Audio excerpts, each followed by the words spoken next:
Hi friends, അസ്സലാമലൈക്കും. ഇന്ന് ഞാൻ കിടിലൻ ബീഫ് അച്ചാറുമായിട്ട് വന്നിട്ടുള്ളത്. എല്ലാവരും ഉണ്ടാക്കി നോക്കണം, സ്കിപ്പ് ചെയ്യാതെ കണ്ടേക്കണം. കിടിലൻ അച്ചാറാണ് ബീഫ് അച്ചാർ. ഈ അച്ചാറുണ്ടെങ്കിൽ എപ്പോൾ ഇഷ്ടം പോലെ ചോറ് കഴിക്കാം.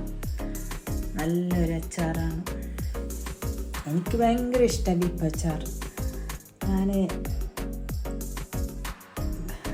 ഈ ബീഫ് അച്ചാറുണ്ടെങ്കിൽ ഇഷ്ടം പോലെ ചോറ് കഴിക്കും.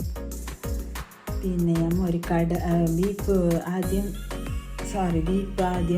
ഇത് വൃത്തിയാക്കി വേവാൻ വെക്കാം.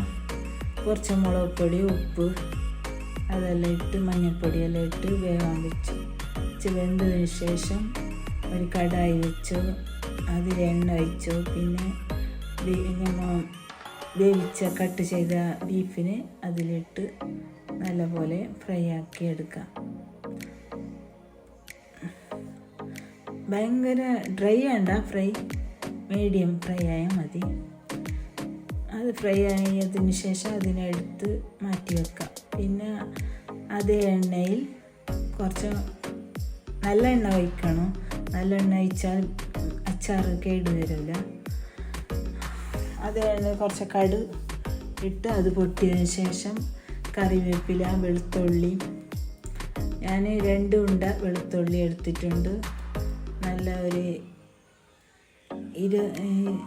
കുറച്ച് ഇഞ്ചി എടുത്തിട്ടുണ്ട്, അതും ചെറുങ്ങനെ കട്ട് ചെയ്ത് അതും ഇട്ടു.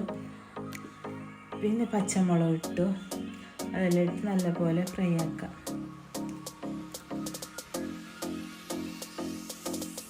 നല്ലപോലെ ഫ്രൈ ആക്കിയ ശേഷം പിന്നെ മുളക് പൊടി, മഞ്ഞൾപ്പൊടി, പിരിയൻ മുളക് പൊടി ഇട്ടു. കുറച്ച് കാശ്മീർ മുളക് പൊടി ഇട്ടു.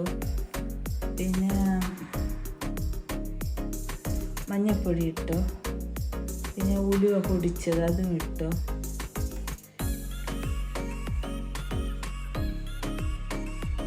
പിന്നെ അതിനെല്ലാം മിക്സാക്കി നല്ലപോലെ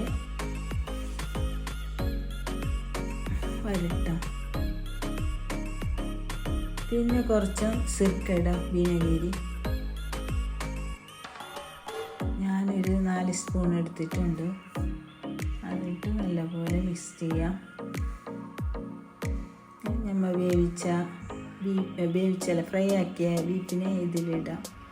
ഇട്ട് നല്ലപോലെ മിക്സ് ചെയ്ത് പിന്നെ വിനെഗറി നിങ്ങൾക്ക് എത്ര വേണം അത്ര ഇടാം. സബ്സ്ക്രൈബ് ചെയ്യാത്ത കൂട്ടുകാരാണ്, സബ്സ്ക്രൈബ് ചെയ്യുക. Okay, by.